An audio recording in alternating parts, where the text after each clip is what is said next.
저기 일단 저희가 취재하는 과정에서 파악한 거가 중요하고 방송 예정 내용이기도 하고요.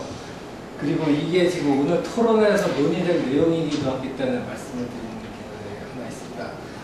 그러니까 현장에서 그 철거 업체 쪽에 물어봤을 때 현재 지금 제도가 바뀌어서 시공사가 이제 철거 관리를 하잖아요. 근데 그 철거라는 것이 크게 두 가지입니다. 실질적인 철거, 그 다음에 이주관리. 저희가 철거업체 물어봤어요. 그 용역, 경비용역 쪽은 그쪽에서 담당하시는 거 아니냐? 아니다. 우리랑 별개다. 그러면 철거업체가 있고 이주관리업체 따로 있습니다. 그 위에 시공사가 있지만 시공사인 그 건설사에 물어봤을 때 이주관리업체는 우리 관할이 아니다. 계약관계도 없다. 그러니까 철거업체만 계약관계가 있고 이주관리업체는 없다. 그럼 이주관리업체는 누구랑 계약을 하느냐? 시행사랑 한다. 법원에서는 실질적으로 철거를 시공사가 관리하도록 되어 있지만 결과적으로 실질적인 이주관리, 용역이 포함된 이주관리는 결과적으로 지금도 시행사가 실질적으로 관리하고 있습니다. 계약관계가 있습니다. 그러니까 시공사가 들어가서도 법 개정이 됐다고 하지만 전혀 현실에서는 효과가 없다는 거예요. 그게 입장적인 문제여서 그래서 철거업체 또 물어봤어요. 그러면 이제 보통 용역들 이렇게 어떻게 간접적인 질문이긴 한가 용역분들이 어떻게 오느냐 저희가 현장에서 봤을 때 그 말이 3구역 철거부터 지금 2, 4구역 충돌 이후에 현재까지는 충돌 상황이 없습니다. 경찰하고 그러니까 경비용역하고 경찰이 나오신 적도 없고 세입자들이 뭐 폭행을 당한 적도 없습니다. 근데 용역은 늘 상주해 있어요. 그 용역의 역할이 뭐냐면은 그리고 저희가 봐도 경비용역입니다. 그거 자체는. 근데 경비용역이지만 이제 거기서 나오는 어떤 부수적인 문제가 아까 철거 전 그 어떤 행위, 그 예비 철거 행위가 이루어지고 있고요. 그거는 어떤 문제점이 있지만 그걸 양보하더라도 경비용역이면 맞아요. 근데 경비용역 업무를 하는데 그럼 도대체 그 말이 8월 3일, 4일 충돌하는 사태나 9월 9일날 새벽에 그 충돌하는 사태는 어떻게 등장한 거냐? 그 사람들은 소위 말해서 또 다른 외주 시스템입니다. 이주관리 업체에서 다른 또 이제 그 어떤 네트워크를 통해서 외주를 줘서 그 사람들이 오는 건 48시간을 통상으로 끊어서 온대요. 24시간으로 해결 안 될 수가 있기 때문에 48시간을 끊어서 오고 그 사람들이 어디서 오는지는 정작 모른다는 겁니다. 지금 경비업법이 어떻게 되어 있는지 저도 자세히 들여다 봐야 되겠습니다만은 거기에 있는 그 경비 용역을 관리하는 법 그리고 만약에 임명부를 등록해야 되는 어떤 절차가 있으면 그 실질적인 충돌 그리고 실질적인 폭력이 자행되는 그런 상황에서 등장하는 48시간을 끊고 오는 그 250명 정도 되는 그 용역 인력 평소에는 관리 못하는 거 아닙니까?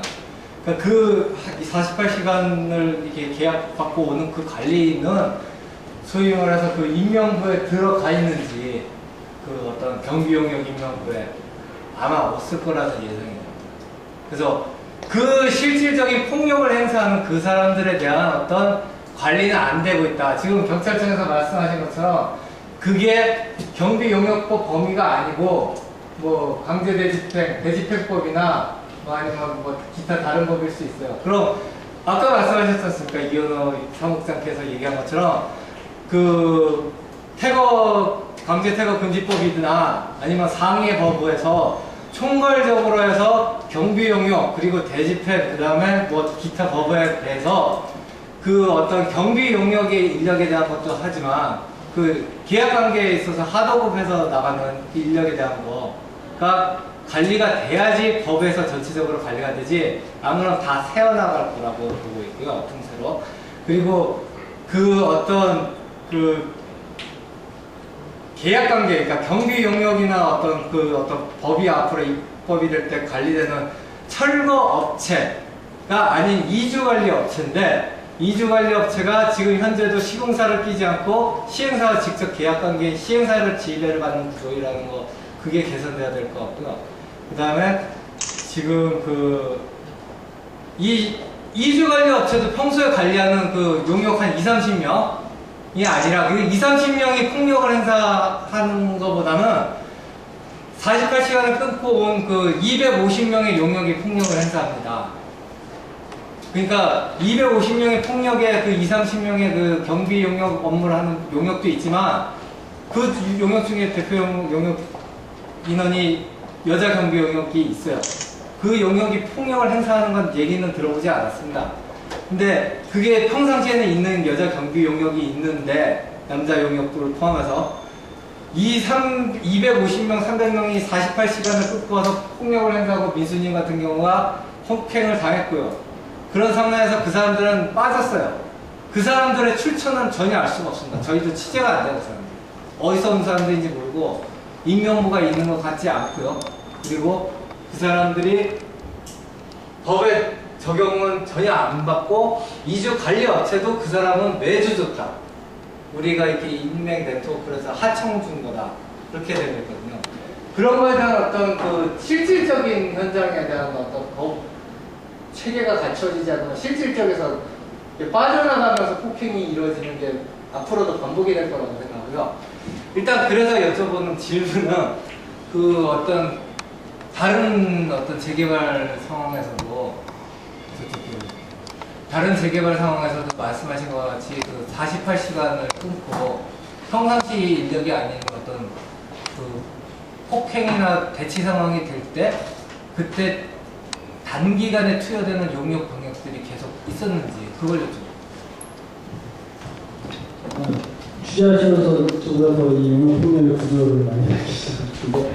지금 약간 말씀하시면서 좀 약간 혼동을 할 수 있는 게 저도 원래 이제 그 철거나 이주관리 업무 철거 관련돼서 그 계약을 맺던 게 도정법 개정 이전에는 그 조합과 이제 그 계약을 맺던 것이 도정법 개정 이후에 이제 시공사랑 맺도록 바뀐 거잖아요. 근데 지금은 그 이주관리 말씀하신 거는 철거는 시공사랑 계약을 맺는데 이주관리는 여전히 뭐 시행사라고 표현하셨는데 그게 말하자면 뭐 그 지금의 재개발 조합과 이제 그거는 계속 하고 있다 이런 말씀이신 것 같고 뭐 명동 같은 경우에 사실 조합이 주식회사 명동 그 도시환경 정비 이 주식회사라서 어떤지 모르겠지만 보통 이제 재개발 지역에서 지금 말씀하신 논리대로라도 사실 조합이 그 이주관리 업체를 직접 계약을 맺는다고 하더라도 사실은 이제 조합이라는 게 어쨌든 그 건물에 뭐 그 건물과 토지를 소유한 소유주들의 모임이잖아요. 사실 이 사람들이 개발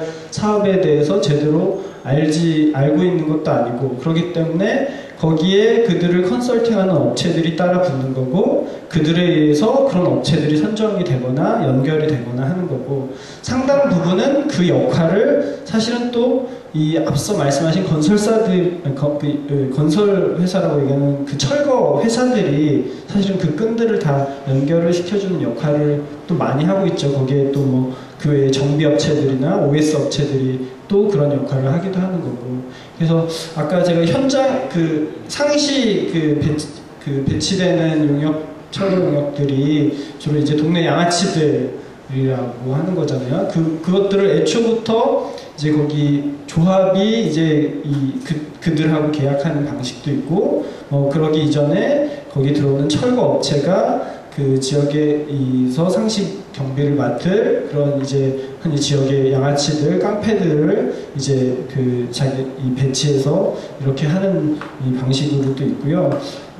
또 질문하신 이제 집행이 들어올 때 흔히 뭐 말씀하신 대로 48시간을 끊고 들어온다는 이런 그 이들도 결국은 그 재개발 지역에서는 이 철거 업체에서 그 인적 네트워크들을 다 관리를 하고 있는 거죠.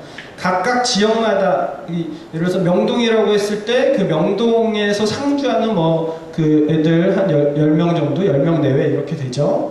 지역 양아치들이랑 근처에서 어떤 양아치들 모아서 있는 거. 또 다른 재개발 지역에 그런 애들이 있고 요런 애들마다 또 관리하는 자기들 흔히 애들이 있는 거죠. 애들이. 그런 것들이 어디 집행이 있다고 하면은 이제 그런 애들이 다 모이고 흩어지고 이런 방식으로 하는데 그 애들도 그래서 저희도 이제 정확하게 지금 이제 같이 옆에 인권단체들과 용역폭력 근절 프로젝트를 진행 중이어서 그런 것들 좀 분석하고 있는데 상시 용역들도 다 이 이 철거 회사의 그 오너들이 다 관리를 한다고 해요. 그래서 철거회사 그 직원들, 뭐 체대 출신, 법대 출신 이런 직원들도 실제로 현장에 대해서는 잘 모르고 이 폭력 조직 출신의 오너들이 그들을 관리하거나 그들을 연결하는 역할을 하고 이 그들에 의해서 또 여기저기 지역에 흔히 상주하고 있는 깡패들이 또 네트워크가 되어 있어서 이렇게 이 집행이 있을 때 불러모으고 그들이 또 자기 애들 불러모으는 방식이라는 거고 뭐 더 좀 취재가 돼보면 좋겠지만 저도 정확하게는 모르지만 결국은 이 철거 업체의 오너들에 의해서 그들의 선들이 어느 정도는 다 연결이 되어 있다라고 보여지고요. 아까 법원 집행하는 데 있어서도 다 그 조폭의 이 퇴물들이 뭐 양지로 올라왔다면서 다 온다고 하는 거잖아요. 걔네들도 결국은 법원이나 그 행정청에 이 흔히 그 철거 업체 오너들이 다 이 인력을 연결해주는 방식으로 움직이고 있다라고 저희는 좀 보여집니다. 그 대집행 때 수백 명 되는 인력들이 이제는 그거만 한마디인데 그 대집행 때 수백 명 되는 인력들이 다 이렇게 등록이 되어 있다고 하던가요? 그렇지는 않네요. 거기에서 경비 업무로 등록하는 사람들이 있고 철거 직원이나 일용 직원으로 해서 경비업사에 신고할 의무가 없는 사람들이 있는 거죠.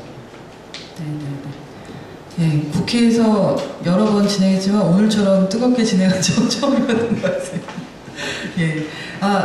또 이제 끝나고 나서 서로 간의 질문을 좀 해주셨으면 좋겠고요. 어쨌든 정동영 의원 발의안을 중심으로 해서 국회에서 노력을 해야 되고요. 그리고 또한 말씀하셨듯이 지금 인권단체들도 여러 민주노총이나 주거권단체들과 함께 용역폭력 근절을 위한 프로젝트를 12월까지 진행을 하고 있습니다. 사회적 가이드라인과 입법 과제들을 좀 내놓기 위한 진행을 하고 있습니다. 참여해주신 경찰 그리고 또한 아마도 여기서 있었던 얘기를 들어야 할 여러 가지 관계 부처들 이 전 사회적인 문제를 같이 근절하기 위한 노력의 첫 시발이 오늘 분명히 될 수 있을 것이라고 생각합니다. 오늘 참여해 주신 모든 분들 수고하셨고 감사합니다. 수고하셨습니다.